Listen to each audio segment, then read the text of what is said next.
Painting with James. Been a while. I don't know how long I'll be on, but that's what it is. Late night painting.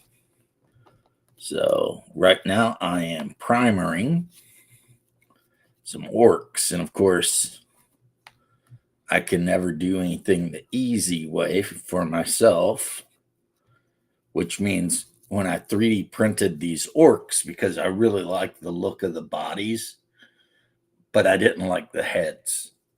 So I had to clip all the heads off to put the heads I wanted on. And, because I like, for me, that's a huge part of the hobby is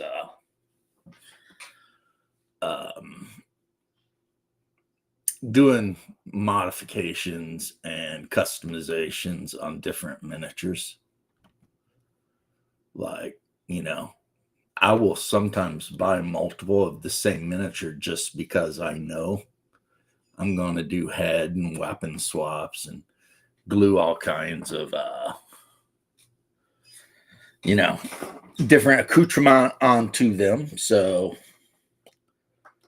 it's not that big of a deal. I'm primering these orcs white because my intention is to paint them 100% using my Vallejo. Hey, what's up, Crafting Gamer? How you doing?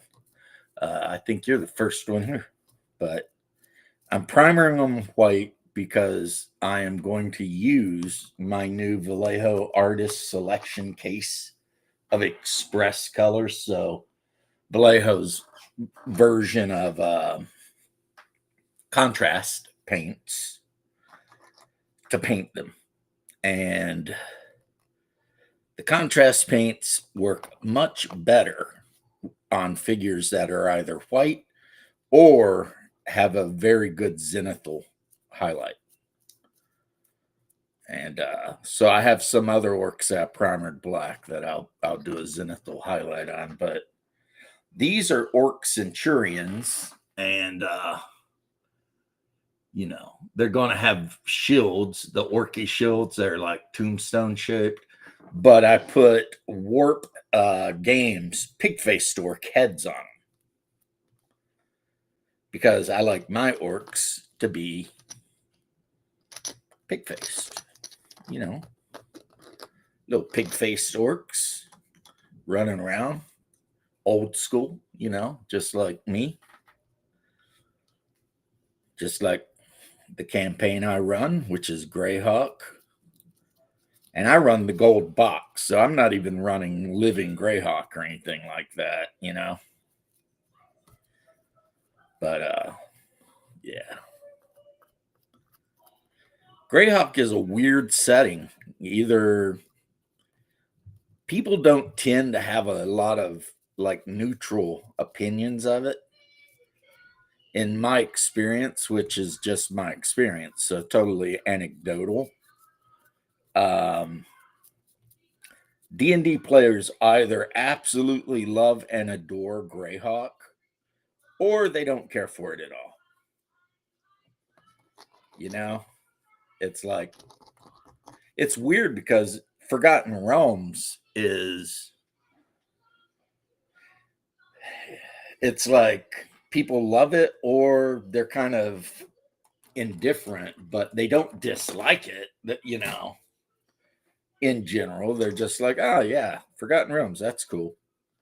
But Greyhawk, for some reason, some people are just like, oh no, not Greyhawk. It's like, calm down. It'll be fine, I promise. Which, my group likes Greyhawk. That's where they started. And even though they have done a couple of plane hops here and there,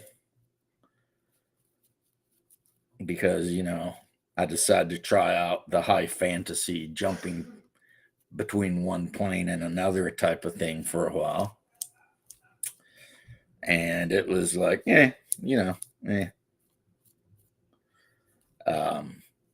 Right now they are near the kingdoms of Ket and Bissell.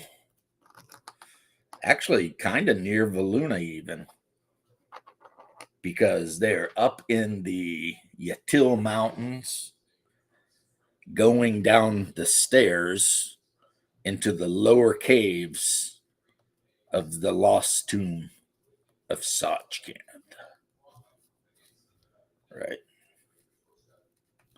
So I've been changing some things up, though, you know, just in case my players know what I'm running and they try to look it up ahead of time. Not that I think they would, they're just running their own thing. Actually, I do think some of them might, but I mean, they're just ruining their own enjoyment if they do. So it's easy to get around. You just switch up some monster locations, some treasures, stuff like that, And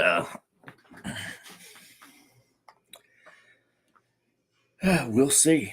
I mean, there are a couple of encounters in that adventure that are just frickin' brutality. So we'll see how things go. You know.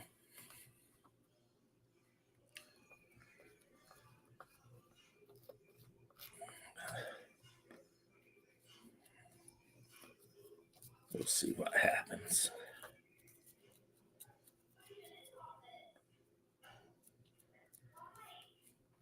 Oh man. Want to go to bed later tonight when the wife is ready. Lighthouse Horror has already released another story about I work in the Appalachian Mountains. We have some rules. And I really kind of like those stories, especially the ones about the Appalachian Mountains. So those are done. We're going to let them do their thing. Oh, yeah, I need to do this too. Crafting game Mortal Kombat announcer brutality.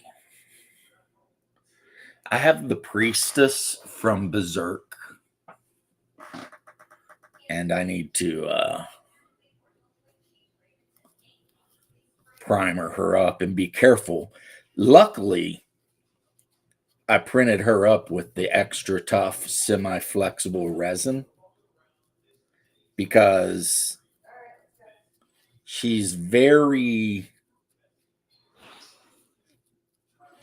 parts of it are very thin, like much thinner than honestly it should be. And I had to increase the size of this thing by like hundreds of percent. But I think the objective was that people would print this thing out at like, I don't know, 50 something millimeters or whatever, bigger than I did. And so she's pretty delicate, but I have the Goblin Slayer on my shelf. And, how are you supposed to slay goblins if you don't have your priestess with you? You know? Goblin Slayer. Goblin Slayer Bridge is one of the funniest things on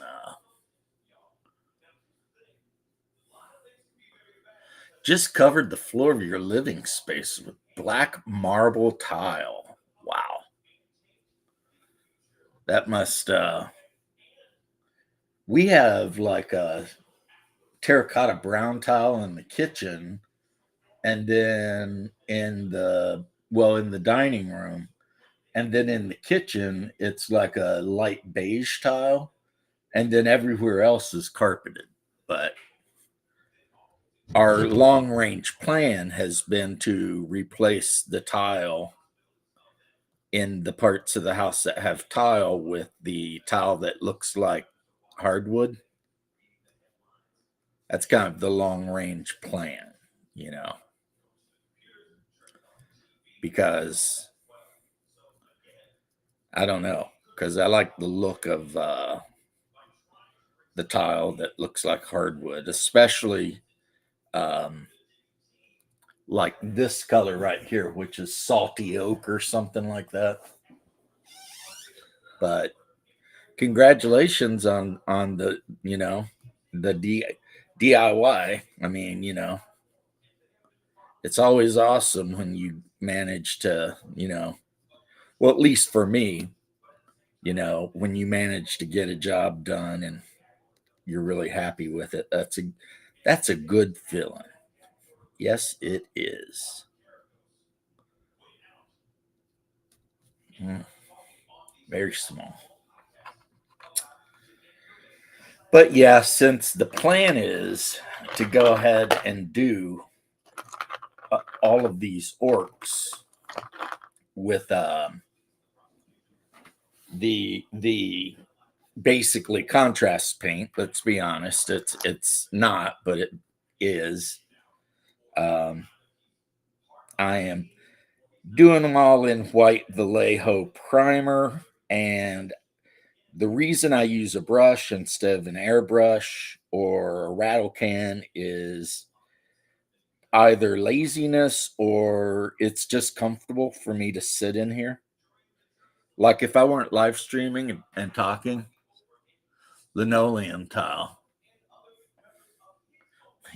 You ain't no rich man.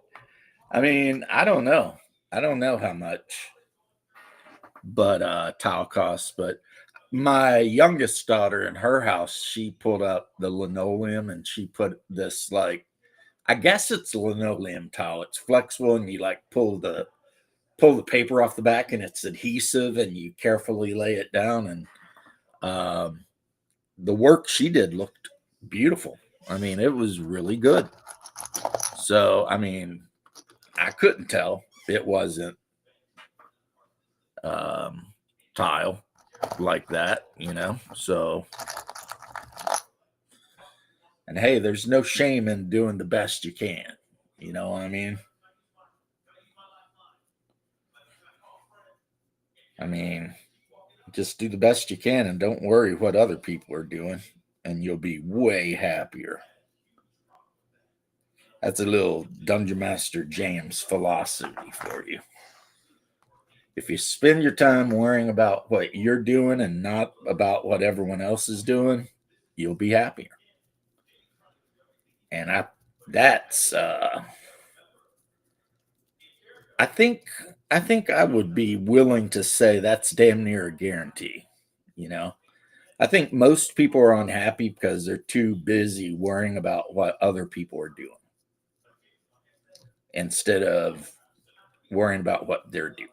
You know, like me, I keep up on the news, but I don't get super absorbed in it, so I don't get super upset. What's up, Daniel Berry? Ironcaster, the one she used, they were 1 foot by 1 foot tiles, but they were kind of thick, but they were like some kind of linoleum or plastic rubber stuff, and they were self-adhesive. So you peeled the wax paper off the back, and you. So the main thing was you got to make sure you get that first one right. Daniel Berry, my man. But so yeah. I'll be honest with you guys as far as like current events and stuff. Recently, I've been getting all of my current event news from like Nuxanor and Asmongold, and occasionally like Benny Johnson, and very, very occasionally Jeremy Hamblin. And I like it better because I don't know, I don't take it as seriously. Stick tiles, yeah, but if they look better, if it's a glow up for you and you're happy, then who cares, right? I mean, that's what I was saying about the If you just take care of your business and don't worry about what other people are involved in or whatever, you'll be a lot happier human being. Guaranteed. Most of the modern Western human beings' problems is envy. And I think it's a combination of envy and boredom, really. It's like the so called wannabe socialists. That's just envy. They're just envious. Nux is great. Yeah, I like Nux. Oh, his Hassan, the world renowned How F does Hassan Piker currently? Oh yeah, that's the last one where Hassan was like, I'm going to jail. Like you should. I mean, this guy's family, Turks, multimillionaires. He knows nothing about what it might be like to be poor, but he goes on his little thing and rants about socialism. Not that he knows anything about it. As Nuck says, I'm a communist with a Gucci bag, got a 500,000 Porsche because I gotta have my swag. And of course I'm not doing it as good as Nux does, but the point remains. How do you claim to be a socialist when you're driving a car worth $500,000 and you live in a $3 million mansion and you're walking around wearing like this shirt? You know what brand this shirt is? I don't know. I got it off Amazon because it had the blood angel symbol on it. This shirt is probably Chinese. I don't even know. Right? I don't, other than Adidas, I don't own a name brand any damn thing. Well, Glock. But yeah. So Adidas and Glocks. So, and I'm not a communist and I'm not envious of anyone. I'm very happy. So that guy talking all that shit, Ironcaster, you know how to get me stirred up because he offends me on a personal level because he's always bitching about colonialism while he's a Turk. And it's like, the Turks are from north of China, right? You're Asians originally before they enslaved, all the Slavs in the area and forced them to, et cetera, et cetera. So you're going to bitch at this person for being a communist while you set your happy ass in the middle of what was until 1450 something, the Eastern Roman Empire. And it's like, what just blatant hypocrisy. Alcohol and energy drinks. Well, I mean, I don't count what's a name brand energy drink? Like Monster? I mean, you have no choice with energy drinks because all you can get is some brand. I've never seen like generic energy drinks at our local Publix, is what I'm basically saying. But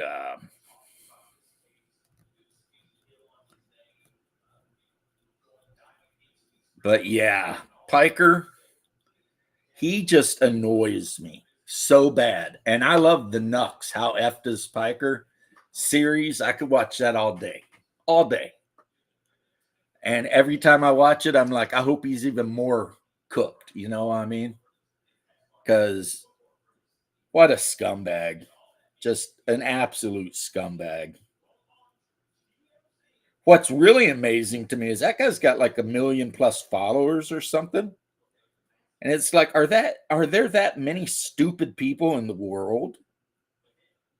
Because I know if I were like a hardcore communist, I would not be following some champagne socialist that lives in LA. Like, I know my personality. And if I were to become a communist, I guarantee you I'd become a tanky. It's just my personality. I wouldn't become some soft ass, you know, piddling around with it. I'd go full on Stalinist. You know what I'm saying? And Hassan Piker, yeah, he wouldn't be on my list of friends or allies. He would be on my list of bourgeoisie that needs to be, handled. However, luckily, I haven't flirted around with tankyism since I was like 15. So, but I do tend to be an extremist when I take on beliefs. Not a good thing, not a good look, but I can admit that and I reflect on it, like what is it about me? Is it, like I've had hippie girlfriends and my hippie ass niece would say it's because I'm like a double Aries with a Leo freaking moon or some shit. They sell generic energy drinks at the Dollar Tree. See, I didn't know that. They're terrible and give you a bad crash. They don't have friends. Everyone is an ally. Yeah, it's so weird. And then as soon as somebody F's up, they go from being an ally to an arch nemesis. I've never even seen that. The only energy drinks I drink are sugar-free monsters, and the only reason that that's what I drink is because the store down the street from my house, that my wife pops into on occasion, generally has them like buy two get one free or something like that. I mean, she could just as easily buy me like Red Bull and I wouldn't give a shit, or Rockstar or whatever. I mean, to me, it doesn't matter. But my wife is very, very conscious of how we spend our money. She keeps me in line, you know? And so I get whatever is on sale usually. What's up, James Lowry? Um, and I'm not complaining about it. Not complaining. Like we had a huge feast for the Sunday night game. Like Saturday, we went to the Publix and they were selling pork shoulder roasts and they were on sale. So we bought like, I don't know, it was a big one, you know? And she cooked it up. And I told you guys that she shredded it so it could be used to make like pulled pork barbecue sandwiches, but she didn't put sauce on them. And I eat my sandwich with no barbecue sauce because the pork itself was just that amazing, It was just like, okay. So now, guys, if you're worried about what I'm doing with the painting, got my orcs up, I've got my hobbits up, got some goblins up that Reaper gave these to me because when you order certain things, they'll be like, hey, pick between this, and this. And like everything else they gave me sucked. So I was like, some goblin slave troops. Since they're not wearing any armor or anything, obviously these are low tier like goblins in the tribe. These are the goblins that are total F ups, but the chief of the goblin tribe decided, we need some troops to die on the front line. Giving them all up.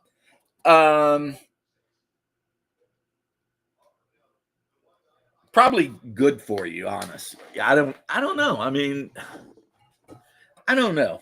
I never drink more than one a day. I can't say that. Never more than one a day, and generally never more than three in a week. So, uh, you know, I do tend to drink a bit of, and when it's on sale, my wife always gets me like a double load out of it.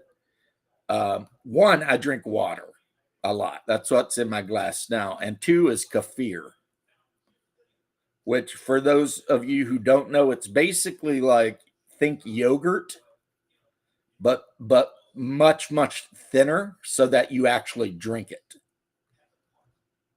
So yeah, that's pretty much a brilliant description of what kefir is. And they just released a new flavor in the brand that we have down here, which is strawberry and banana. And strawberry banana is like one of my favorite, flavor profiles for pretty much anything. So every now and then, instead of eating a meal, I'll down a a good sized cup of my fermented milk, or not fermented but cultured. Yeah, because fermented milk would be what the Mongols drink, and I've never seen that in real life, but I have heard of it. Apparently, there is some way where you can turn mare's milk into an alcoholic drink. Yeah, I mean, kefir's good every now and then. I mean, I keep at least one uh, pint in the fridge because for me, if I'm just going into the fridge and it's like I'm not actually hungry, I'm just bored, because you know how some people are that way, and I am one of those people. I can always just grab the kefir out and have some of that, and it a lot of times it will handle the situation so that I don't overeat.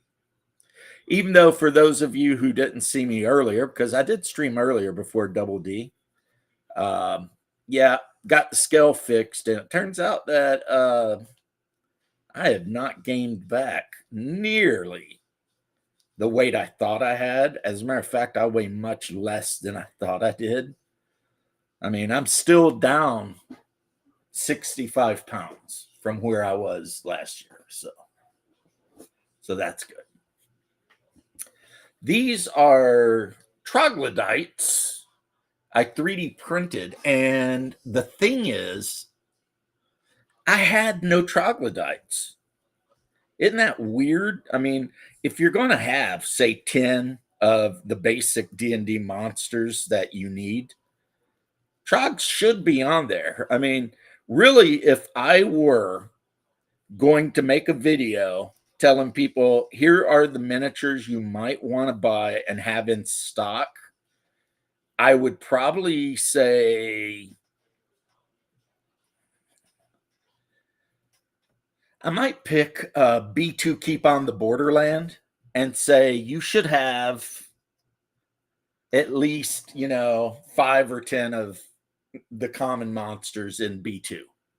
So you should have orcs, obviously, goblins, kobolds, hobgoblins, zombies, skeletons, and then at least one owlbear, and some bandits are always good. But I mean, if you've got player character miniatures, they can easily be bandits at the drop of a hat, right? Might need some lizard men. You're going to need a couple wights, because in addition to the monsters that are actually in the cave, I would also expect to get miniatures that are on the Wandering Monster table. But those you don't need tons of unless, it says you need like 50 of them, which you won't. But whites are actually kind of easy, because if you get like a skeleton or a zombie that's armored and looks like it's got some motivation, you can easily just say that's a white. I mean, they don't all have to look like skinny dudes with weird hair. You got 12 trolls, damn. I've got like 2 that I really like, and then a bunch of them that I'm like, I like them, but the 2 I got that I really like are Otherworld Miniatures trolls, because they look just like the trolls in the old school Monster Manual. But the only reason I have them is because they were on sale. And now that's not even Otherworld Miniatures, it's Badger Miniatures. So, a whole different company owns that. But 12 trolls, man. I mean, yeah, I could see that being an encounter if your group's high enough to be like going through the D series or something like that, or the G series, against the giants. I'm sure that there's probably encounters where there's up to a dozen trolls versus the players. I mean, I'd have to look it up to be sure, but I'm willing to bet. In B2, Keep on the Borderland, one of the worst encounters the players can roll when traveling across the wilderness is 6 whites. 6 whites for a group of level 1 players. You better run. That's all I'm saying. You better run all day and run all night. Anyway, that's a little Pink Floyd, The Wall.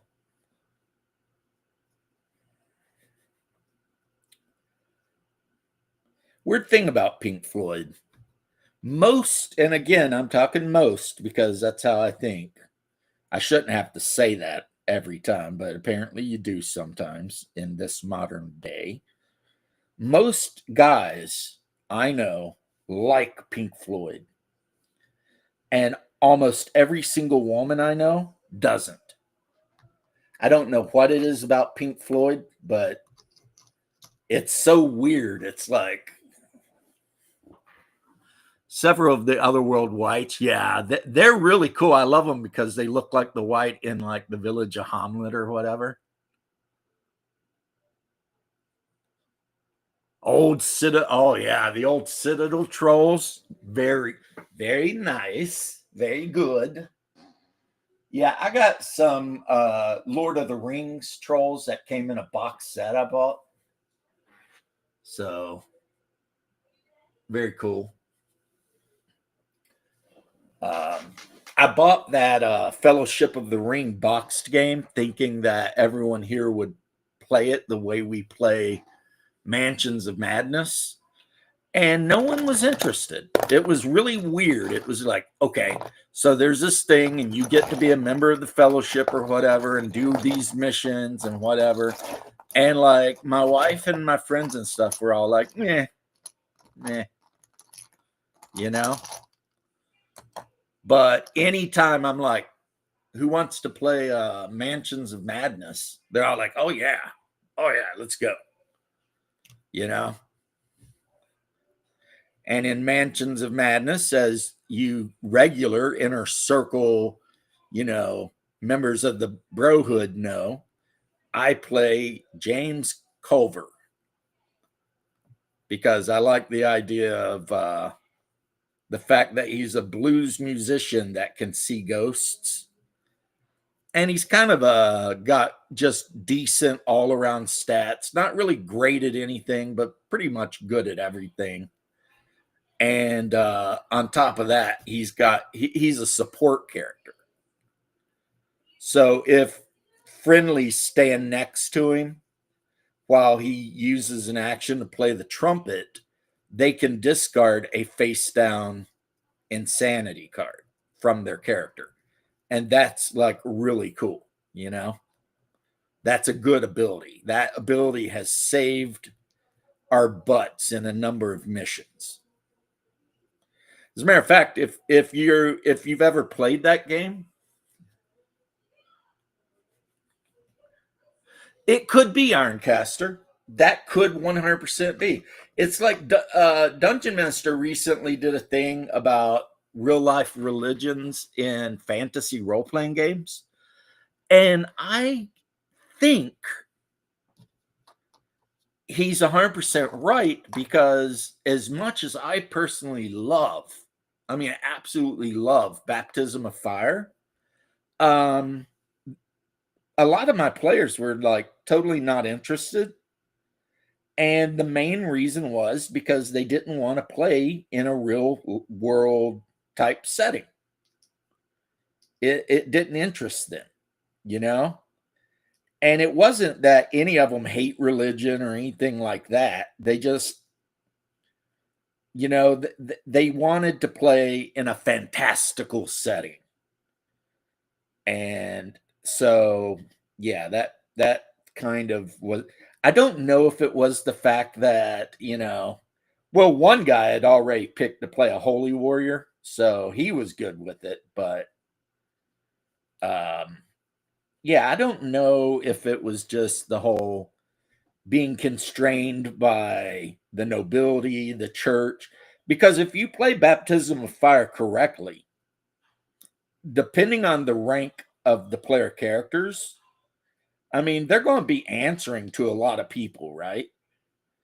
And if they miss mass too many times, they could be fined. And, as they're traveling around, there's all the different Polish nobles that are going to want, taxes or whatever.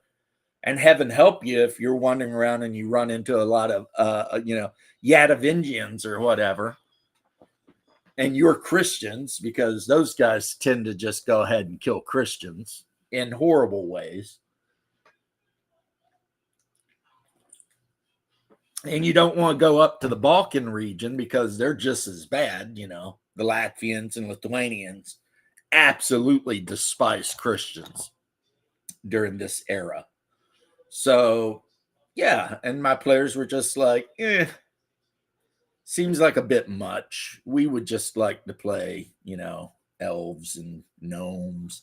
That was another thing when I informed them all that they had to be humans. Uh, the couple that always play gnomes were like, "What? I want to be a human. I always play a gnome." Like, sorry, you gotta be a human in this game. As a matter of fact, gnomes are horrible little bastards in Slavic mythology. You don't want to go anywhere near a gnome. They'll bite you, and their bite is venomous and can cause you to lose your constitution until you die. So there were many reasons. I mean, personally, I still love Baptism of Fire, though. I think it's an amazing game. And who knows, maybe one of these days I'll be able to convince myself to go to one of the major cons, and maybe someone there will be running Baptism of Fire, and I'll get to play. And if I do get to play, I'll choose to play the barbarian class, except instead of saying I'm a Yadavingian or whatever, I'll say that I'm Kievan Rus. You know, like if they ask about my character's background, I'll name him Artyom uh, Solonovich, and yeah, I'll be a Russian, or of the Rus, I should say. Who knows? Might see Vic this year. He says he's going to come down to Florida for. We've got a big convention down here, and he's going to come down here. It might be nice to meet him, kind of hang out with the giant reprobate. Because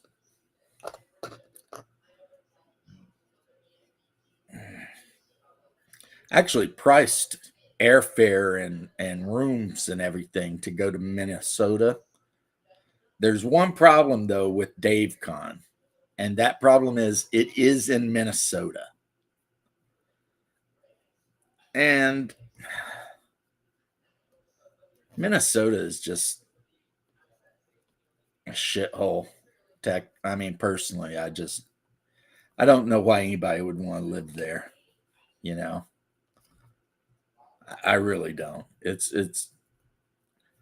I have a couple of cousins that live in Minneapolis, and because that's where their dad lives, and it's just like, you know, the stories they tell are not the greatest sometimes. But yeah, I think I have family members that live in almost all 50 states. Well, no, I don't think I have any relatives that live in Hawaii, but I know I got like a bunch of relatives that live in Alaska.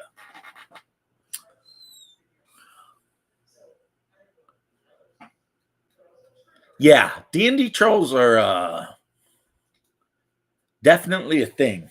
You know, the claw, claw, bite, and then of course the regeneration and everything like that. They're definitely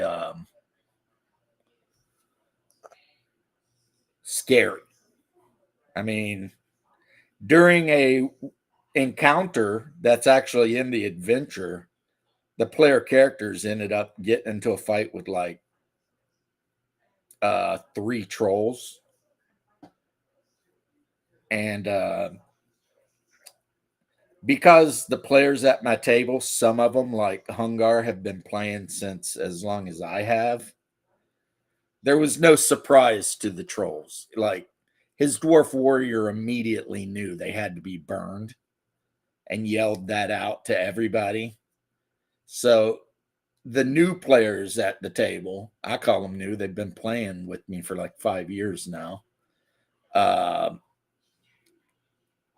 immediately knew what was going on, and they handled business pretty quick. You know what I mean? But three trolls versus eight characters that are, level seven ish, um, give or take. I probably, honestly, if I'd thought about it better, I probably should have increased the number of trolls or threw like a giant troll in from like the Monster Manual 2 or something.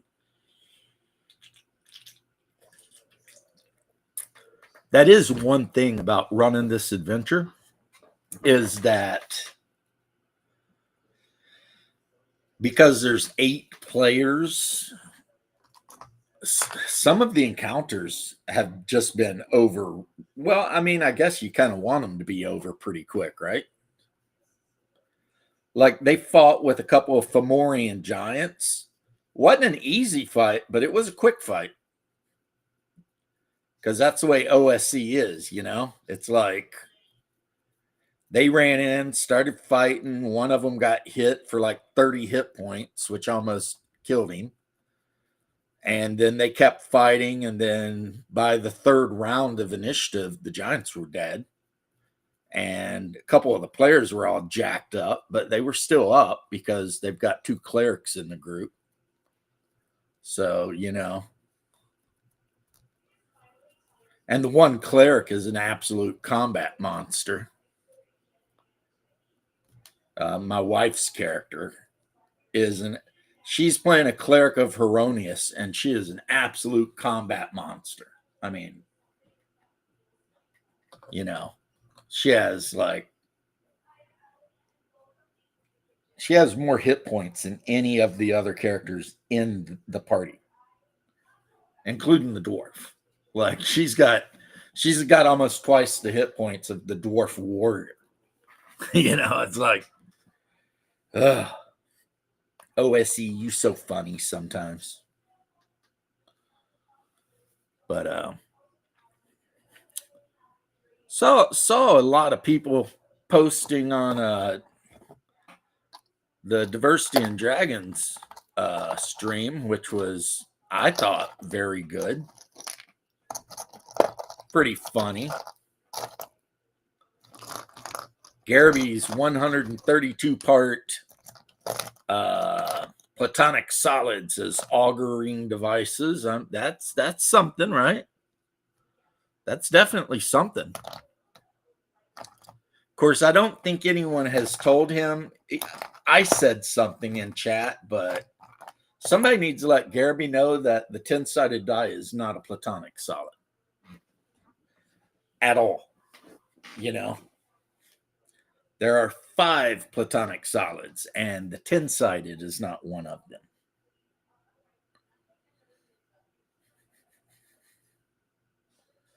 Now, why? I don't know, because I'm not sure who made the rules.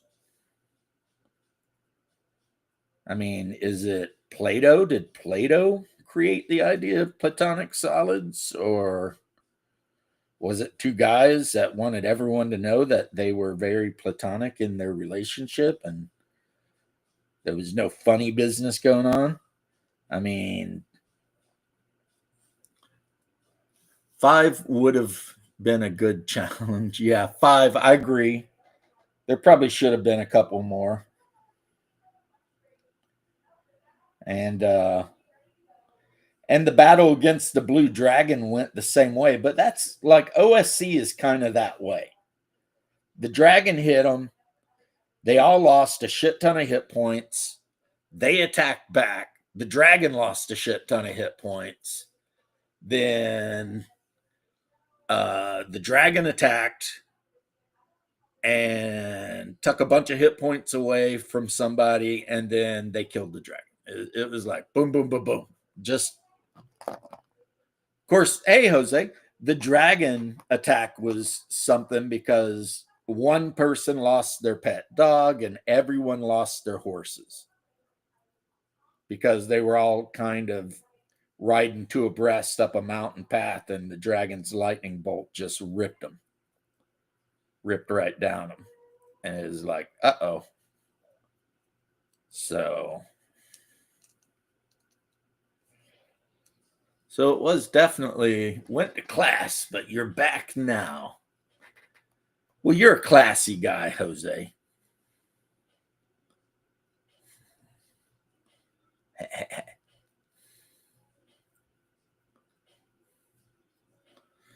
Jose's country recently upped the amount of money you have to have as income if you want to immigrate there. I guess they're getting tired of so many Americans jacking up Costa Rica. Like a lot of countries that used to like be wide open for Americans to immigrate to, now they're being all like,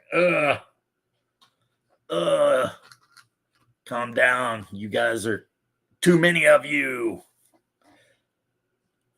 The real irony, Jose, is that people in Mexico City are bitching that there's too many Americans living in Mexico City because they're like, now all the rent and everything's expensive. We wish the Americans would all go home.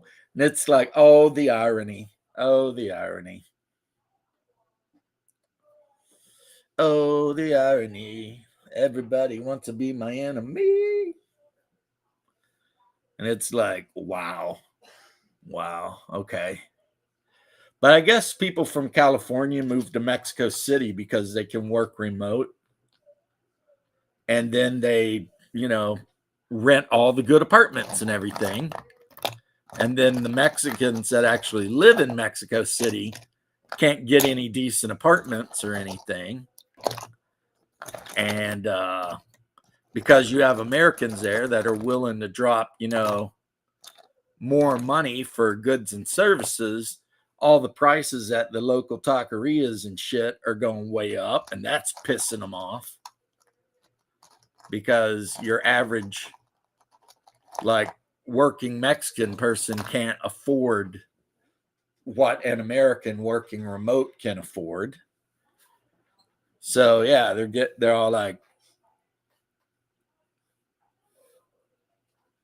but like I said, it is beautiful irony, to hear Mexican people bitching about Americans in their country, and the Americans in their country are there legally. So it's like, wow, hypocrisy much, it's like you're bitching about legal Americans living in your country while flooding our country with illegal immigration. That seems a little bit like hypocritical, but hey, whatever. Yeah, Reaper also gave me this really cool dragon. And I think this must have been an Easter thing. And it's definitely 3D printed because it's still got some of the supports on it. But it's like a baby dragon painting an Easter egg. Yeah, hey, Shark, how you doing? Chomp chomp, bro. And I heard earlier you had eye surgery. I hope a speedy recovery to you, my man.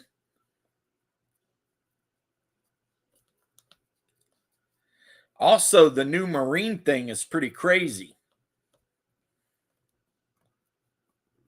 Like I was watching a video, the Marines are getting rid of their big Amtraks and they're no longer going to have like tanks, but they've got these vehicles that are built on like a wheeled chassis that carry anti-ship missiles, like, hypersonic anti-ship missiles and shit. So the Marine Corps is being switched over to like a purely, we know why they're doing it. So that if China acts up, we can dump a bunch of Marines on some island somewhere in the South China Sea. And if they've got this equipment, then any Chinese ship that gets within, however many miles is getting whacked. But that's the whole thing. They're like, yep, we don't need tanks anymore. We are going to concentrate on being elite war fighters. So, okay. I'm like, yeah, that makes sense. Of all the branches in the US military, the Marines are the only branch that tries to do everything themselves.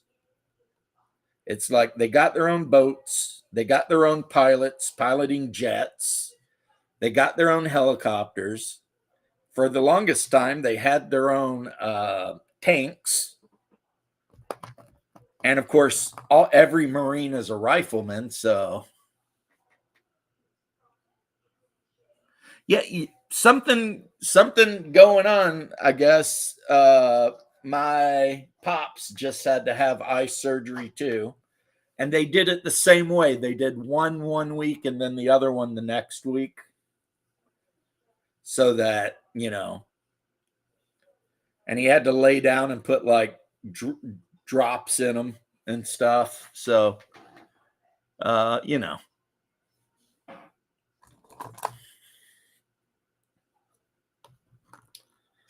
so yeah.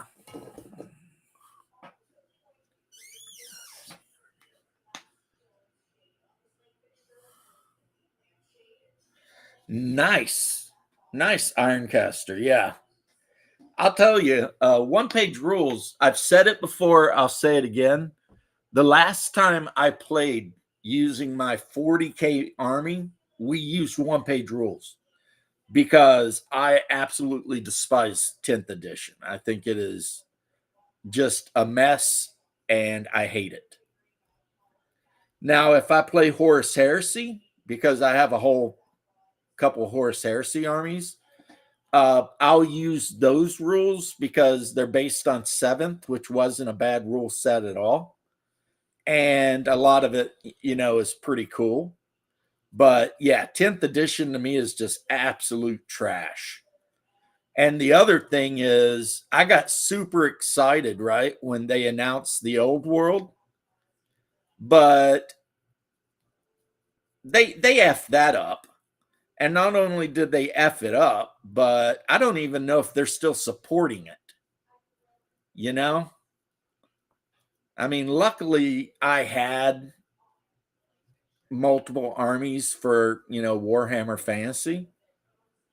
And I've still got my Battle of Skull Pass rule book and everything. So, I mean, I can always play Warhammer if I want, but it's just like,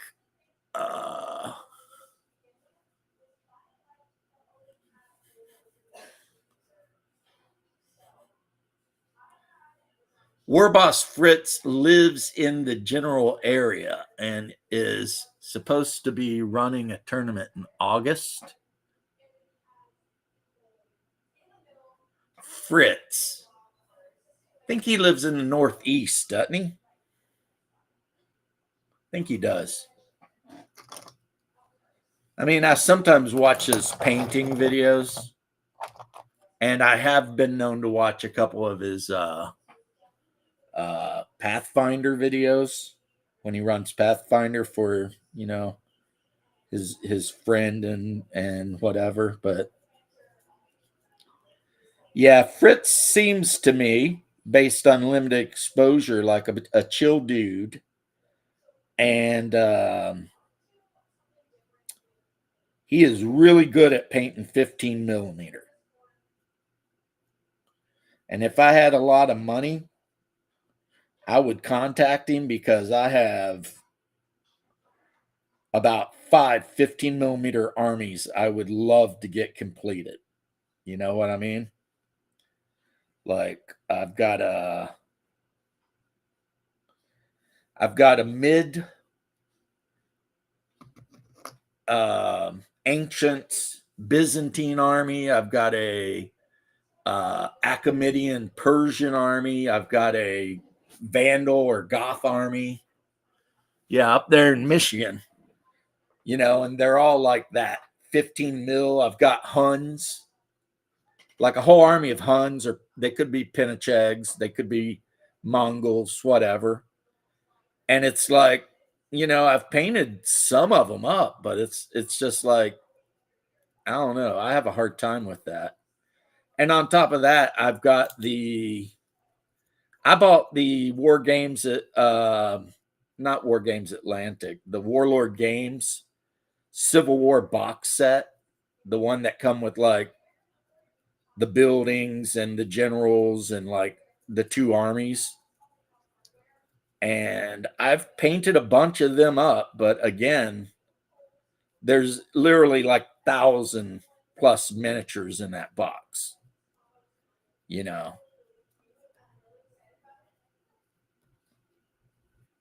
I did do one thing smart with the Civil War guys, though. I bought Rattle Can Gray and Blue and Lizard Man. And I rattle canned all the Confederates gray and all the Union troops blue, so that then when it actually come time to paint them, all I had to do is take that like sky blue or baby blue to paint the pants, and paint the rifle.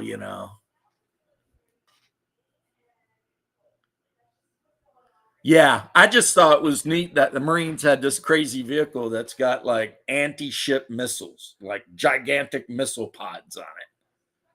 And they're saying this thing will set up, and if an enemy ship comes anywhere near it, it's going to get whacked. And I'm like, cool, cool. Go Marines. You know? I was watching this guy talk about some of the new stuff that's coming out.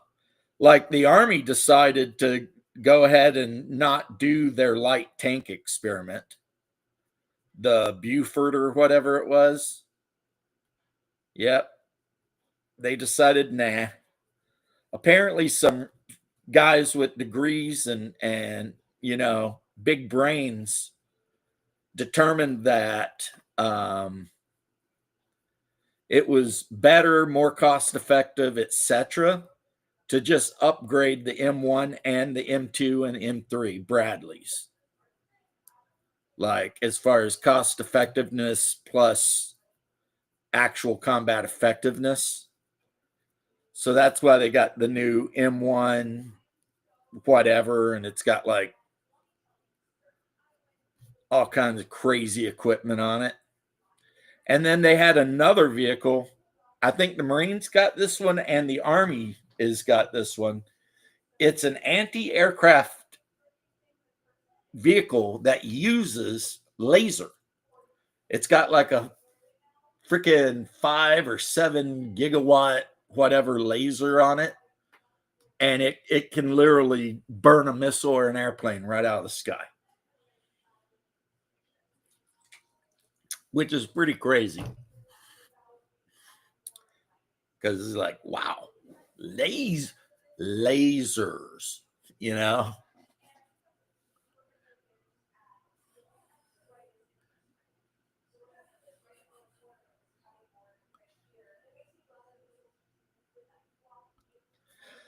Well, I think what they were saying in this video about the Marine Corps is they're the leader of the Marine Corps, whoever that guy is, has decided that the Marine Corps, instead of trying to be the Army, is going to focus on elite operations and stuff like that.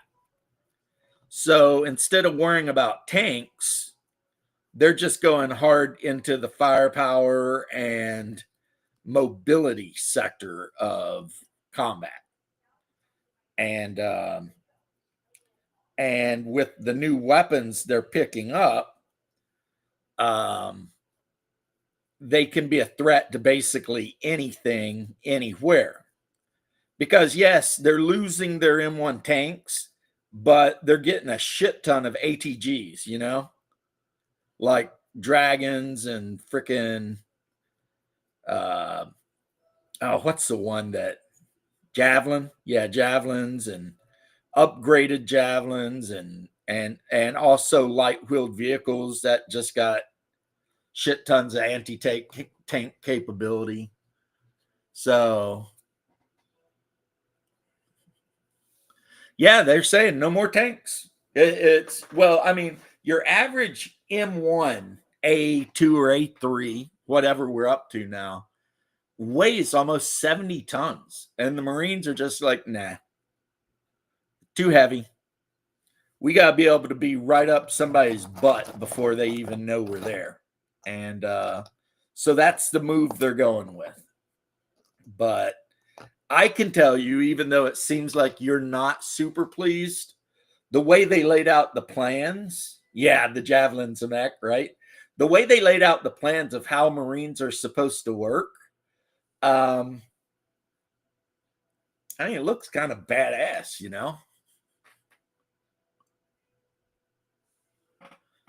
Well, if the NCOs don't like it, that's who you listen to. That's who I would listen to anyway. The NCOs, they're the ones that know what's going on. The only thing better than the NCO is the officer that was enlisted and got out and went to ROTC and then came back. And by better, I mean a pain in your ass, because that dude was probably a member of the E4 Mafia, and now he's your captain. He knows all your tricks. So, yeah, drones have been a major change of everything. Like, most armies in the world have drones that shoot missiles. The United States have missiles that shoots drones.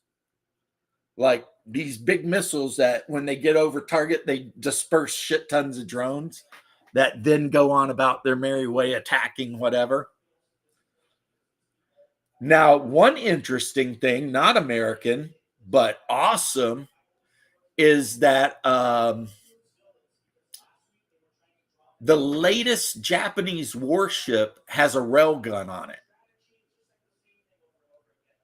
And since they've altered their constitution to where they can actually get involved in certain limited, actions, yeah, they're talking about maybe the Japanese going into that area off the coast of Yemen and testing out like what a railgun will do, which I assume lots of damage. A railgun. It's a railgun. Like it's sending a ball of steel so fast that when it hits, it literally like explodes everything. So, yep. I didn't see that one coming either until I was watching Your Average Infantryman and another guy who was a Marine. Just so you know, I was painting, I wasn't streaming, and I was watching these guys, and they were talking about new military things and what's going on. And then one of them mentioned the fact that the Japanese have a destroyer or cruiser or some shit with an actual railgun that works like a functioning railgun. And I was just like, holy shit. I don't know why I'd be surprised though. I mean, the Japanese, right? When they put their minds to building some shit, they can build some shit. Those guys are way up the tech tree, as you would say.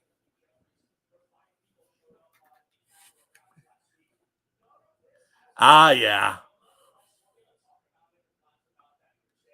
That is what happens in the army, but only with like generals. The higher up generals, or maybe like the officers that worked directly for the generals. But like my colonel, who was our battalion commander, totally an infantryman's officer. You know what I mean? He wasn't worried about politics or any of that shit. He was just out there running you to death. But yes, when you get into like the military intelligence guys and the generals with their stars and all the douchebags rotate orbiting those guys, politics, politics, politics.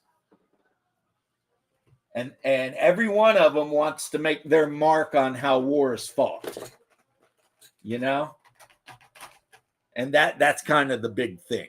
You know, they all want to be like, I want to be the guy that goes down in history as the guy who came up with this particular doctrine or something. It's a lot of it's ego, you know.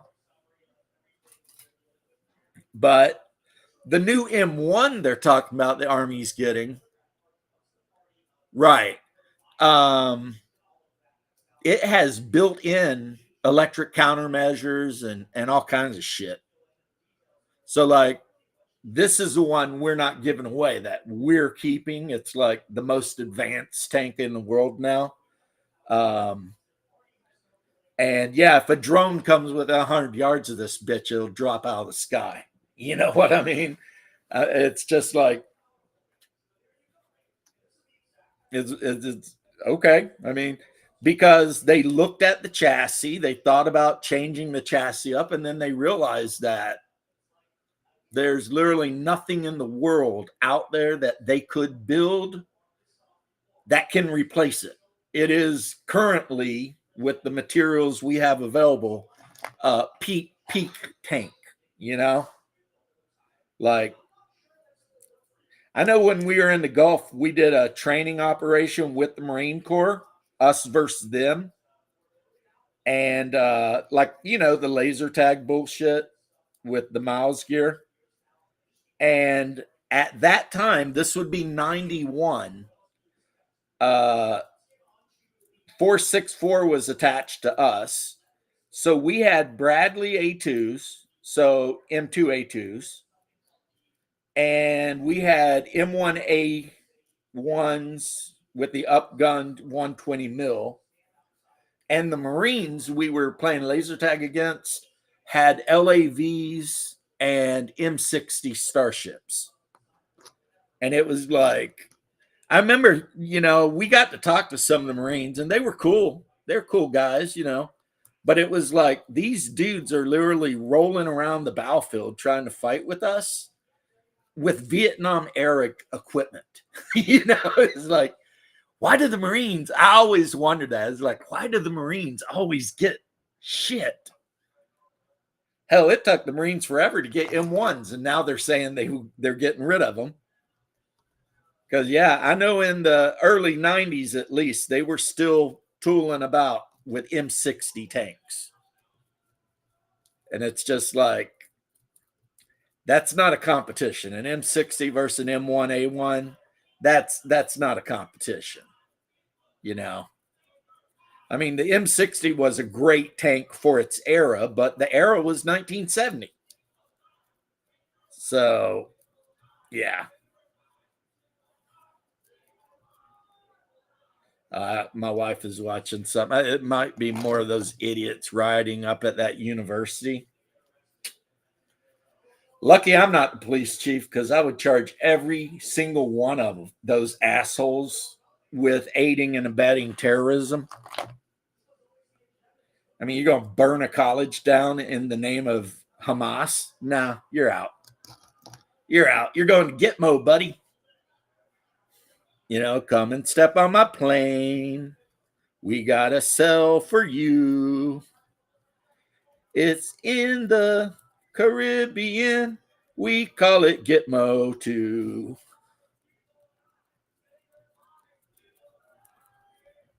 Yeah, I was watching Asmongold react to one of them, and one of those little punks was yelling, you know, about kill cops and blah blah blah. And I was just thinking, if I were a cop on that scene and I saw that guy yelling about killing cops, I'd have shot him right in the ball sack with one of those damn beanbag guns.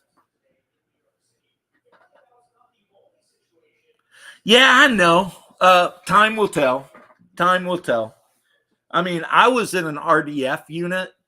We were expected to be boots on the ground anywhere on the planet 16 hours, but that didn't include Bradleys. So when we deployed to Iraq, we had to operate as light infantry until our Bradleys showed up, and it took a couple weeks, because we had loaded them up on ships at Savannah. I'll catch you later, Ironcaster. Thanks for hanging, man. We had loaded the Brads up at the port of Savannah on fast transports, but I mean, it's still just a ship. And it's got to travel from Georgia all the way to Saudi Arabia, Iraq, that whole region. Hey, BX, what is up, homie? BX, my probably, even though I always rep AD&D, BX is probably the edition I love the most,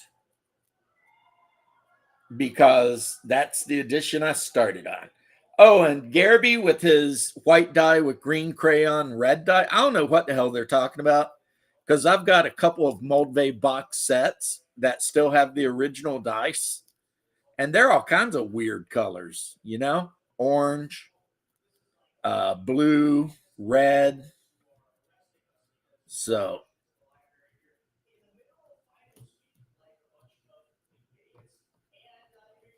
yeah. But Garby, I'll tell you what, his latest couple videos, that dude is going hard against Critical Role, which is probably not going to win him any friends amongst the critters, because they tend to be really serious about shit. So, I mean, to quote, what's his name? That's a bold move, Cotton. Let's see if it works out for him. I mean, his videos might get a bunch of views, but it'll be the critters all telling him they want him to, put himself on a t-shirt or something, You know what I'm saying? Bunch of critters planning to put him on a milk carton, because those guys, I'll tell you, they you start talking smack about Mercer or something, and some of those dudes take it really personal. And it's like, you don't even know that guy. He probably wouldn't even shake your hand if you met him. But you're willing to fight people on the internet. But yeah, he was going through each and every one of the people currently on Critical Role and assigning them a die. So he assigned 2 of them already die 4, which is the lowest die, which meant he was saying they were players that didn't even need to be there because they don't bring anything to the party. Garby is pretty nuts. I don't know. I don't know if he is nuts or if it's all a big thing. Garby still, unlike my bro Diversity and Dragons, Garby has not blocked me. And occasionally, he and I have spoken in a somewhat congenial manner. And one time he actually came on my live stream and we talked about all of his stuff. And he assures me he's not faking, that everything he says, he 100% believes. And I should probably take him at his word, but there's just a part of me that's like, I don't know, because the thing with Garby is he's not dumb. He's not a dumb guy. He works his ass off nonstop. He takes care of his family. He's, been married. I mean, he's way more successful at the marriage game. Yeah, man. Yeah. Anytime I'm on. I mean, I put the link in the thing, but if you missed it, you could just say, hey, I want to join you. I'm good.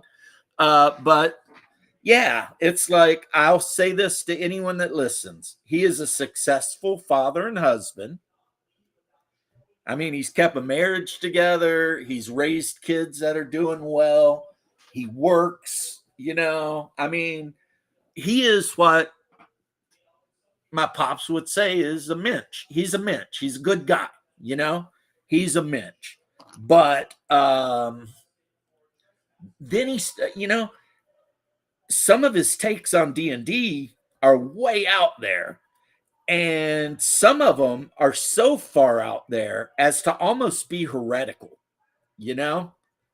Like, and you all know, blah, blah, blah. You're probably like, here he goes. As an Orthodox Christian, we kind of really keep our ears perked up to make sure that we don't get misled by doctrinal or whatever bullshit, right? So when Gary's talking about Gygax using dice to forecast the future and augury and things of that nature, as if it's real like that, which I think magic could be real, that kind of magic, right?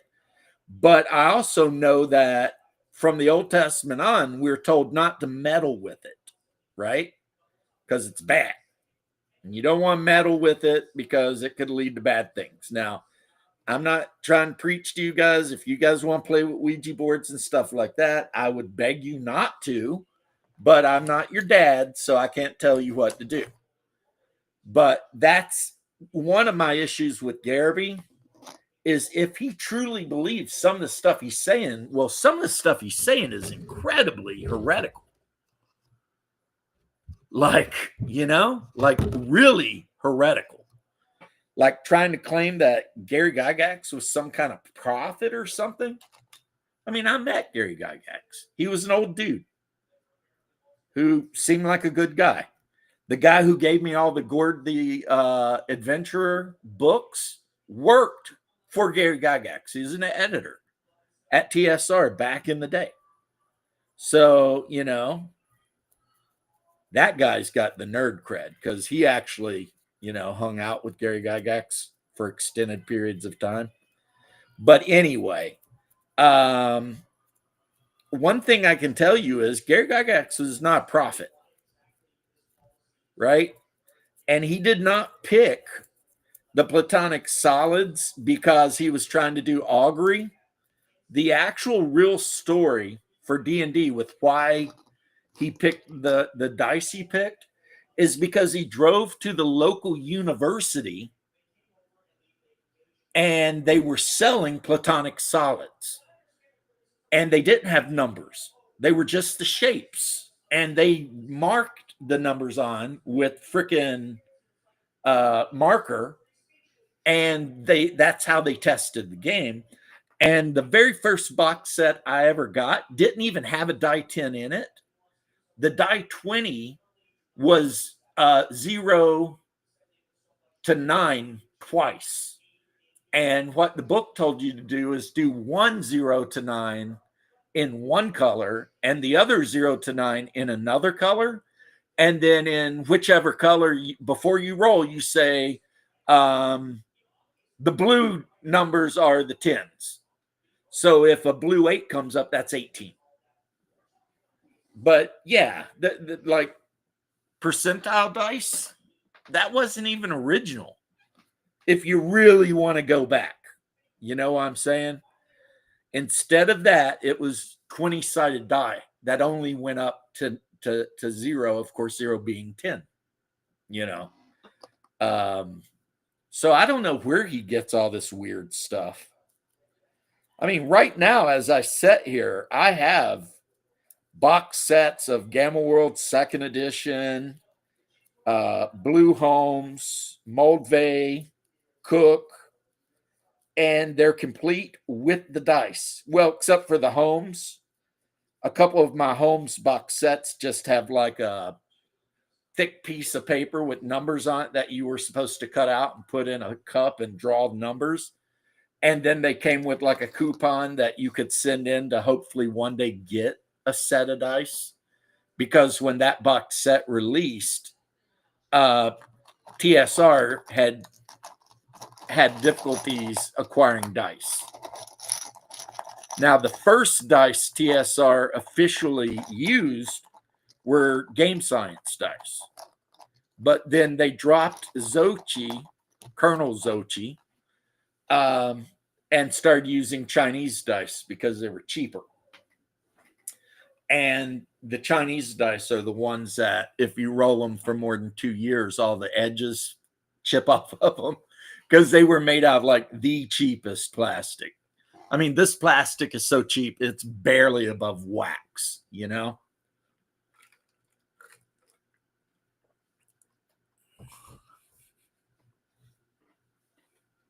So that's basically, Jose. I mean, I'm not going to tell you do whatever, but I will say this. If you see the stuff that he's talking about, you're going to be like, wow, this is some wild stuff. Like, he's talking about Gygax being a prophet, but the OSR sucks, even though the last thing Gygax ever worked on was Castles and Crusades. And now he's saying that Gygax predicted Critical Role 40 years ago. And that's why he picked the dice he picked to be in the game. Now, personally, I think he picked the dice he picked because he wanted to be able to sell dice. Because D&D could probably be modified to run just fine on dice sixes, really. Like, somebody might correct me here, and if you do, I appreciate it, but I have read that Arneson had a version of a role-playing game where you rolled under an attribute on 3 dice 6 to do stuff. Right. And those were the old school dice right there. Not die 10s. And in the old school box sets, you got 1 die 6. You didn't get 3. It was like, good luck, right? But I mean, who cares about dice 6s? You could always raid, the family Monopoly game or the Risk game or whatever, That's what Hunger and I used to do when we started playing BattleTech, If you needed more die for any reason, just raid the Risk game because we got BattleTech and we're never going to play Risk again, was basically, I think, the thing. But, yeah, the Holmes chits. Yeah, I've got 2 box sets of the blue Holmes box that has those chits.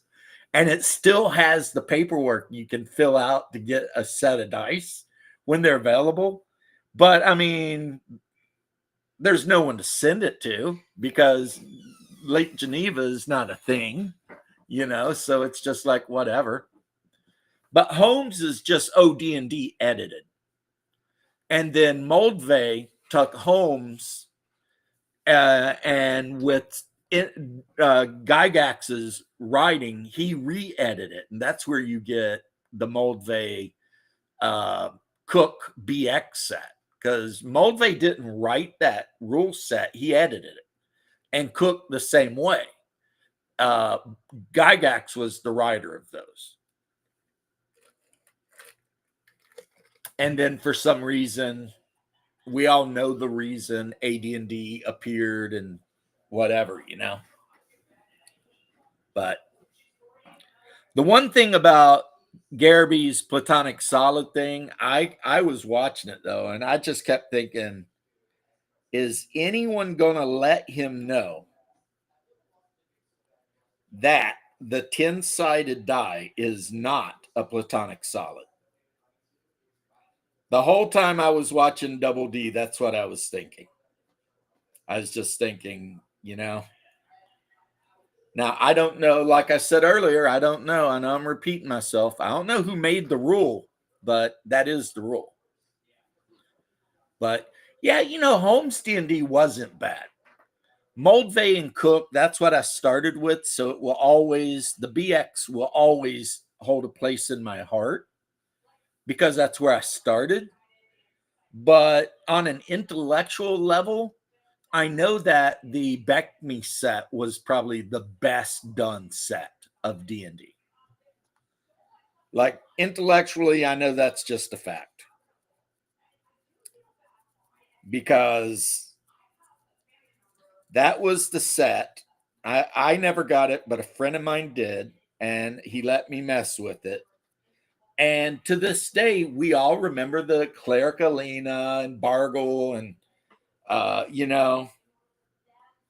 And the thing that Metzer did when he created his basic set, which he just edited, again, they were all just editors, but is Metzer actually taught you how to play the damn game.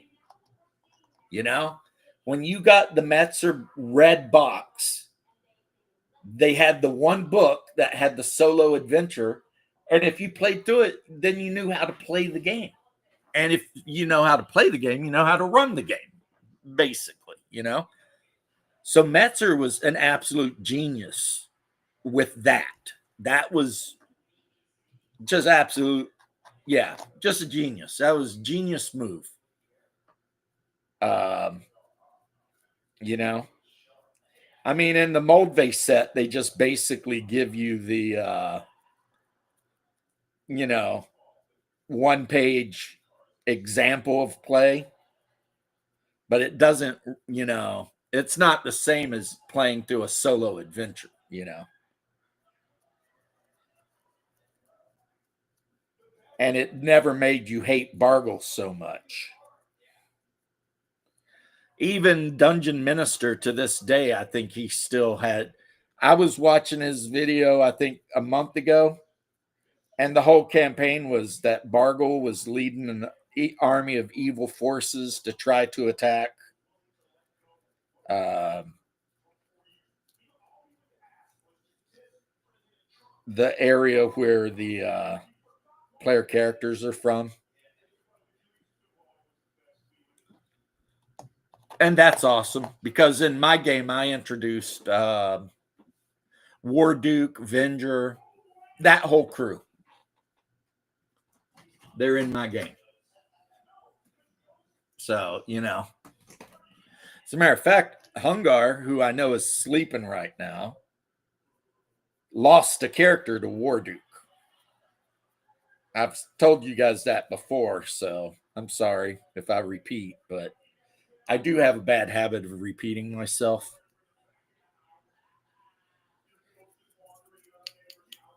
But yeah, War Duke cut Hungar's head right off. Blam, done. GTFO, noob. I didn't do all that. That would have been mean, but you know, kind of hilarious though. Just be like, I mean, I've got my book right here, and if we're talking basic, which OSC is just basically BX, well, all the stats for War Duke and Kellic and that whole crew of evil adventurers are in this book. Like War Duke's like a level 9 fighter with a flaming sword and you know, a magic helmet or some shit. His attributes aren't even that amazing, honestly. But they're on the table right now, James. But I have about 20 sets of game science dice. And I already told you guys the story, you know. I asked the comic shop to order them. And after like a couple months, I just bought everything that was left because I didn't want to leave the owner of the comic shop, you know, without making that sell since he had special ordered the whole display for you know, on my advice. So I felt a certain amount of responsibility to him on that one. So yeah. So yep. Getting these orcs now. For those of you following along because unlike Bruce, I never think to set up the camera so that I can show you what I'm painting. Plus, I have the shakes, so a lot of times when I paint, I keep my arms really close to my sides because that mitigates the shaking. What's up, Crano? Yeah, pretty much. I'll go to sleep here in a little bit. There's a new Lighthouse horror story I want to watch because it's set in Appalachia. But yeah, so here is hopefully I can get this to focus in maybe. But this is an orc from The Printing Goes Ever On with a rough zenithal highlight, except the head is a resized warp miniature pig-faced orc head. Because The Printing Goes Ever On, for the most part, if you're going to print their orcs, you have to make them 120% bigger. Well, 20% bigger. Because he does everything in the same scale as the Middle Earth War game that Games Workshop puts out. And boy, if you print a bunch of them up thinking it's going to look right and you put them on the table and they're all like that big, because I think they're like 25 mil, but like, you know, true scale 25. They will not look right around like modern miniatures, Reaper or whatever, you know. They probably would have looked okay around Ralpartha miniatures, which were always on the smaller side.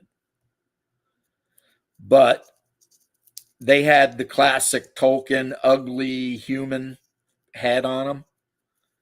And I decided to replace that with the classic AD&D pig-faced head. You know? Boom, boom, boom, boom, boom, boom, boom.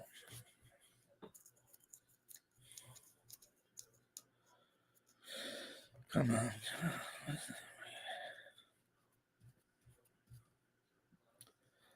Digging down through the muscle. Trying to find it. So I primered these guys black because that's my normal go-to. Osric has a Kickstarter. What are they doing?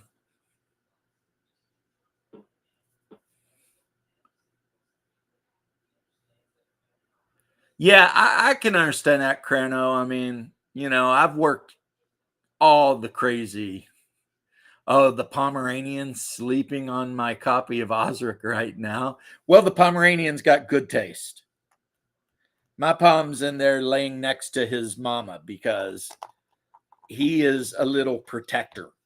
So when my wife's sitting on the couch watching TV, he lays right next to her and watches to make sure no one goes anywhere near her, including me, little bastard.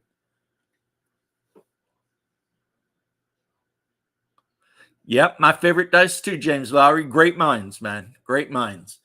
I even bought my wife 2 sets of purple, one opaque and one crystal gemstone, because you know she and I both love the color purple, and so she's got her own special dice. Oh, I got to check that out. I'm gonna. I won't lie. I got a new computer that you know, so I could play Arc and stuff like that, and I haven't gotten Discord on it. So usually when I see Discord, it's on this computer while I'm in here painting and stuff. Like Bear sent me a copy of the game he wrote, which looks really good. Valorous, yeah, it looks pretty damn good. So you know, but yeah, my Pomeranian is a moose of a Pomeranian. He's like 15 or 16 pounds now, which is he's a throwback because his mama, his daddy, and all his little brothers and sisters are all 7 pounds, and yet he came out, grew up to be 15. which, my wife and I looked it up, and it happens, Um, just every now and then you'll have a pom pup born, and it'll have the genes of the original Pomeranians that were like 30 or 40-pound sled dogs. And,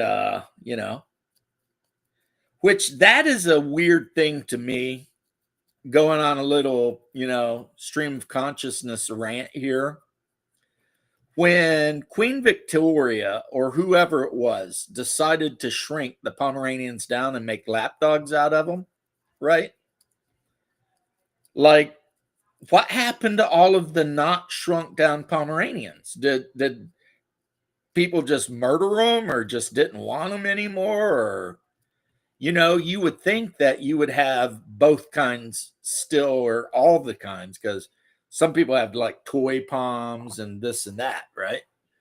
But it's like, yeah, he's basically, um, I call him my miniature Samoyed, but that's why he's white too, with just a little bit of the brown, because the original Pomeranian, which was a work dog in Pomeranian Silesia, so Poland, was used, yeah, as a work dog, as a sled dog. And if you go online, you can see pictures of them. And they look just about the same, but they're, like I said, like 30 to 50-pound dogs. And at some point, somebody decided they needed to be small.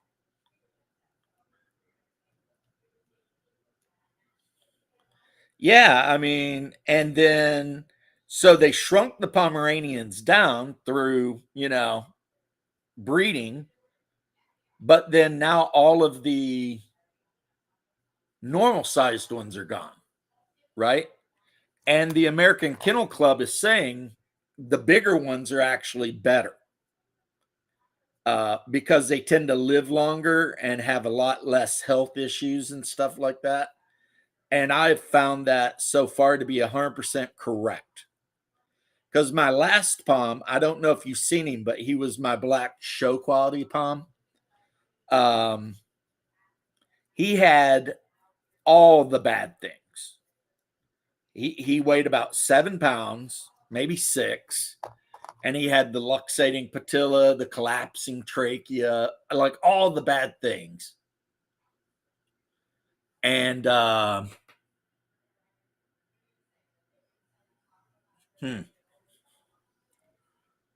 whereas this guy is a freaking moose. I mean, healthy as a freaking anything. He loves to go out and run in circles and carry on, and you know. So there is a concerted effort amongst some Pomeranian breeders to actually start breeding them up to be a little bigger, that 15 to 20-pound range, because apparently, like I said, that's a much healthier area for them to be. I know that one Pom I used to watch all the time is a little toy Pom. I was so sad when that Pom passed, and it wasn't even 10 years old. But because it was one of those really tiny teddy bear looking Poms, it had so many like health issues that, you know, it there was another one I used to watch all the time, a white Pomeranian. It was a smaller one, and it would always bark, and they would make music out of its bark and everything, and then it passed of a cardiac issue. That was really sad. I hate when dogs pass.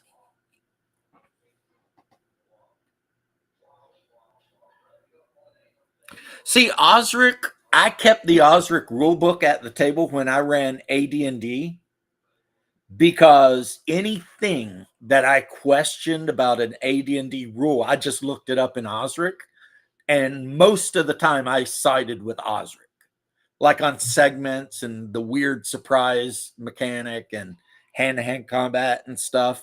Osric cleans a lot of that up. But then I got my hands on the player and the Dungeon Masters books for OSC, the black ones. And I mean, first off, all it is really, I got OSC Advanced. All it is BX with additional things added. And I love that. And no role playing game in existence to this date that I have encountered is laid out better than BX. I mean, or than OSC. If you are going to make a role playing game book, OSC really is kind of the standard, you know? Of course, OSC just started out as the guy who wrote it. It was just his like notes. He made notes on his BX game so that he could run it. And over the years, the notes got bigger and bigger and bigger until it become an index, and then the index become old school BX. And then he had to drop the BX, and now it's old school essentials, but which is what I'm running now. And I'm using the optional rule where thief skills are customizable and on die 6 because I like that. So at level 1, all your thieves start with 1 in 6 chance to do all their thief abilities, but they get 4 points to spend however they want, up to 5 and 6, but not greater. And every time they level up, they get 2 additional points. So, you know, right now I've got like a multi-class character in the group, an illusionist thief, and she's spent something like 14 points or 16 points. So she's got a 5 and 6 at hide in shadows and move silently. And then, you know, not quite as good at some other things. But as a gnome illusionist thief, that was what she wanted to be extra good at. Hiding and sneaking, you know? Okay, makes sense. Makes sense. Yeah, those tiny ones, man. I know that when my Phantom was his name, when he passed, it hurt more than when some of my actual relatives passed, you know? But I think it's because even though I might be blood related to a person, if I never see them, then I get a note saying they died. Then I'm like, oh man, that sucks, you know? But when you see a dog every day for like 12 years and then it passes, it's like, you know, it's like somebody just tore a chunk out of you, you know? Like you walk around looking for it. You're like, where is he? And then you remember, oh shit, yeah. You know, it's the worst. It is the worst.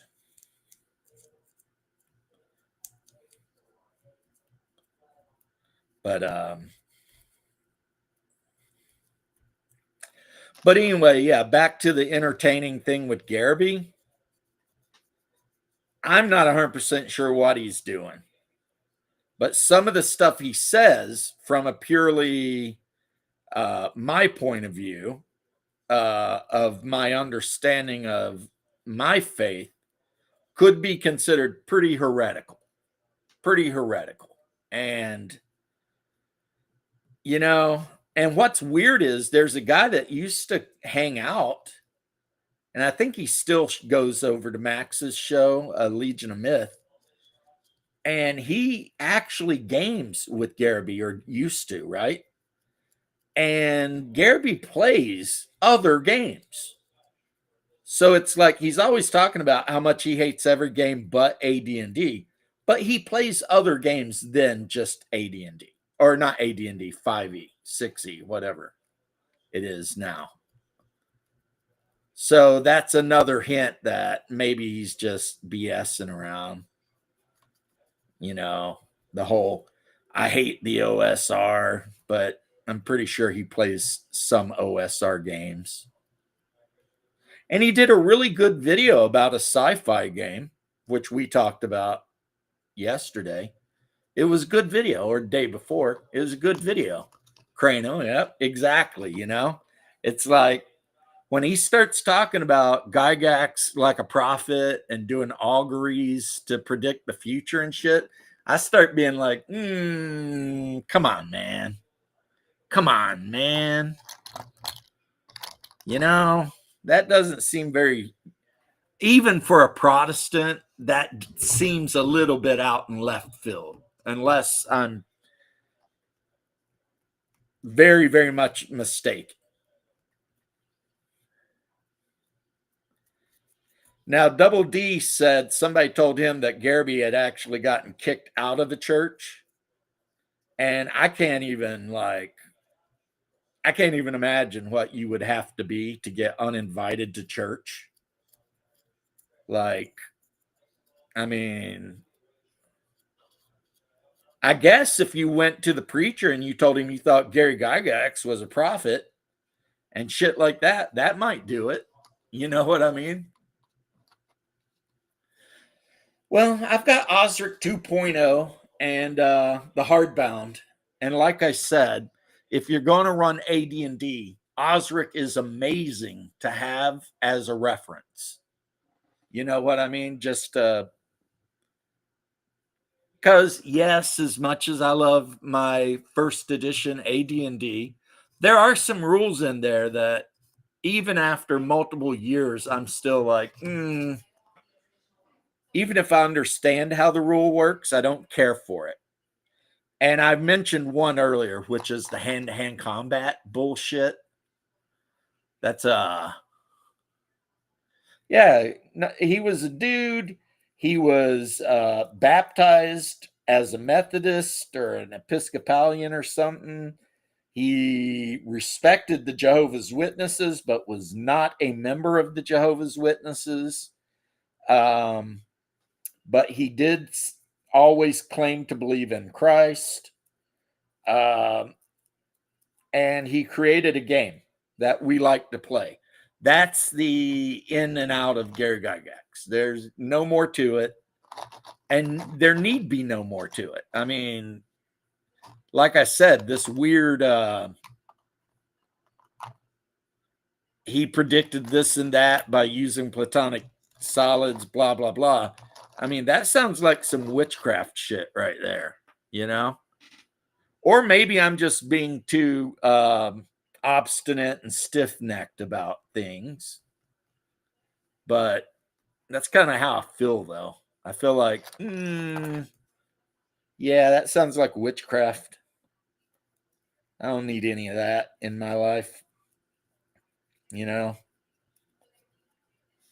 because it is my opinion, and I could totally be wrong, guys, but it is my opinion that messing with certain stuff is almost always, if not always, probably always going to end bad. So I would never, like I said, if somebody wants to play with a Ouija board, I would beg them not to. I'd be like, don't do it. But if they were absolutely determined and, there's nothing I can do about, then there's nothing I can do about it except pray for them. And that's the kind of shit he's talking about.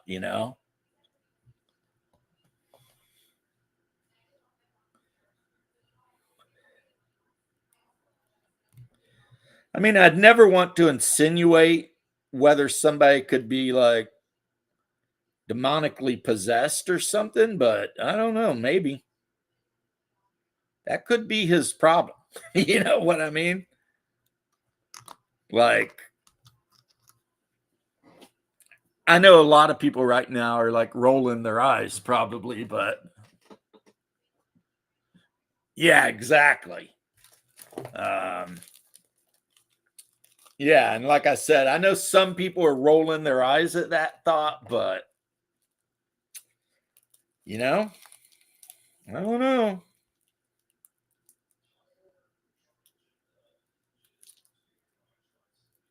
I don't know.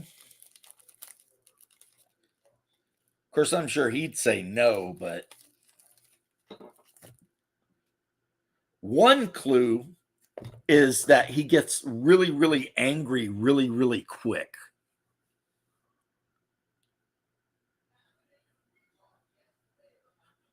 Yeah, I met Gygax. Gygax was a professional, cool, gracious, and kind. Yeah, when I met him, he signed my book and away I went.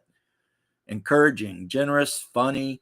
Yeah, there used to be a saying that, he was so friendly that you could game with him, you know. I mean, not be rude or anything, but yeah, that's what I'm saying. It's like he always mentions in his videos his religious views. And I'm like, my limited understanding of his religious views leads me to believe that he is crossing a line somewhere, somehow. I know if I told Father Nectarius that I thought a game designer might be a prophet and was using, uh, you know, platonic solids to predict the future and shit, he'd probably set me down for a talking to. You know what I mean? But, and yeah, and it's like, I'm not gossiping about the guy. Like I said, I actually respect him a lot. But just because this is what they were talking about on the live stream tonight, and now it got me thinking about it, and I'm just like, yeah, a lot of that's not right. It's not right. And I worry about the guy sometimes, you know. But on the other hand, he's, like I said, a hard worker. He's, got grown children that are doing well, and he's married to the same woman. See, I can't judge him on that because I've been on I got divorced. So, so in that regard, he's doing much better than I am. He married a woman and managed to make it work for all these years. I mean, I respect that. And he's got his day job and his side hustle, and he's paying bills and taking care of his family. Yeah, I mean, that's I don't know. Maybe it was because I was raised Jewish, but that's the kind of shit that I look up to, a guy that's taking care of business and doing the right thing. Oh, yeah, I brought that up the other day. Yeah, one of the guys I like quite a bit to chat with, Venger, that's what he told me once, that what was going on with Lovecraft is his dreams and stuff that he later would write down as stories about elder beings and the outer ones and all this were like those beings trying to contact him because they actually exist. And I was like, no, no, no. I don't believe that. But hey, Venger. I mean, Venger used to have a whole Reddit dedicated to just making fun of him. I actually felt bad for him. Like they would find the most obscure stuff about him and just drag him, you know? And even though he and I could not be more diametrically opposed religiously, I kind of just felt bad for the guy because, again, my heart will always go out to the hardworking blue collar guy. And that's what he is. Behind all of the weird Anton LaVey bullshit that he's trying to come off as, I mean, he's a frame carpenter. He gets up in the morning, he goes to work, he builds houses, he collects his check, he takes care of his family and his kids. And everyone I know who's ever met him said he is really nice. So, not quite what you would expect from a avowed priest of great Cthulhu or whatever, but hey, he actually invited me to his house, said he'd make barbecue and we could just hang out. And I told him, well, if I'm ever in Wisconsin or wherever the hell he lives, I think Wisconsin, maybe I'll hit him up, Of course, I would try to convert him. I know I would, you know, because I'd tell him, look, you think by worshiping Cthulhu, it gives you power to control the future or something. And I would say, no, there's only one place to get that kind of power. And it's not Cthulhu, brother. Brother, you need to, talk to God, say some prayers and shit. I mean, like anyone who doesn't believe, I would challenge them to just read the Gospel of Matthew. If you read the Gospel of Matthew and at the end of it, you're like, nope, then okay. But I think if you just read the Gospels, you'd probably couldn't help it but to be like, yeah, that, especially Matthew, because of all the gospel guys, he is the one who writes the most matter of factly. Like everything Matthew writes is like on this day at this time in this place, this happened. Boom. There's no flowery prose or anything like that. It's like just straight up bearing a witness, John, Mark, they can be a lot more. Yeah, you know what? That is so hilarious that you said that, Shark, because he got uninvited to a convention. And the reason they uninvited Venger Satanis is because they said he was a Christian nationalist.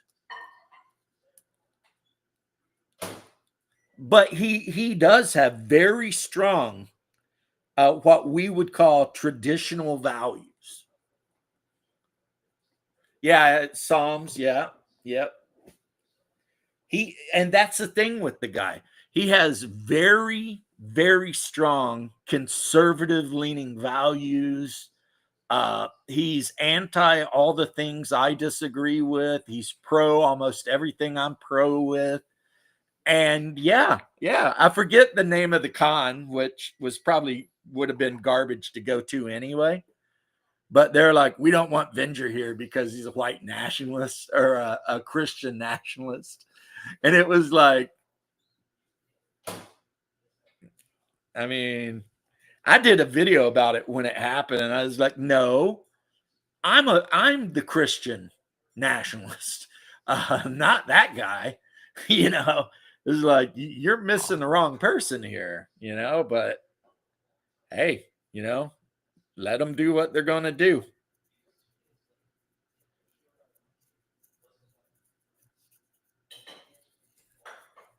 Yeah. What time have we got? It's got to be getting close to bedtime for me. Oh, yeah, it's almost 1. Yep. I'll go put that story on. And you wouldn't think that a scary story about weird people eating people in Appalachia would put me to sleep, but it does. It does. And it's 1:00's about when my wife goes to sleep because she never sleeps. It's like her mutant ability. She can fall asleep in under 5 minutes, and she sleeps about 4 hours a day. And it's been that way as long as I've known her.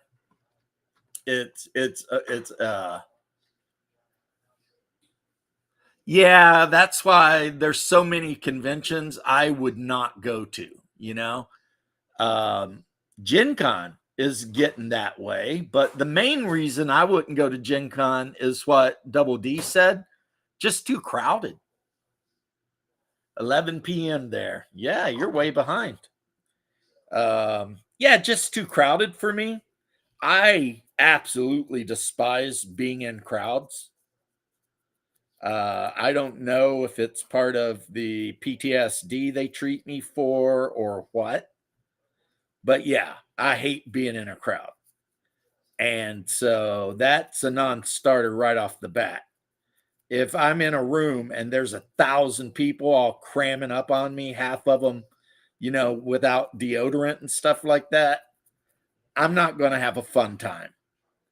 And I don't want to go anywhere where all they do is sit and talk down about my beliefs and stuff, because I don't do that. Like when I'm out and about or we're playing games and shit, I'm not talking shit about anyone's religion. Dixie After Dark. Great stuff. I will. This guy is Lighthouse Horror, and he just writes scary stories, and they're all different. And every now and then he does I live in Appalachia. This is the story. And it's usually about dogmen or weird cultists deep in the woods, which something that I can attest to. Something that I can say, yeah, you might think that's not very believable. Change your opinion. It is incredibly believable. For some reason, amongst some segments of the hillbillies in eastern Kentucky, Satanism and shit like that is an incredibly common and popular thing. And I don't mean Venger Satanist style Satanism either. I mean straight up worshiping the devil himself. So, well, if you look at the way Central America and everything like that's laid out, that makes sense. But I will look that up. Dixie After Dark. Anyway, peace and love, guys. The wife has turned the light out in the living room, so it might actually be bedtime. So I'm going to get out of here, and I will chat with you guys later, hopefully. And until then, sleep well and good gaming.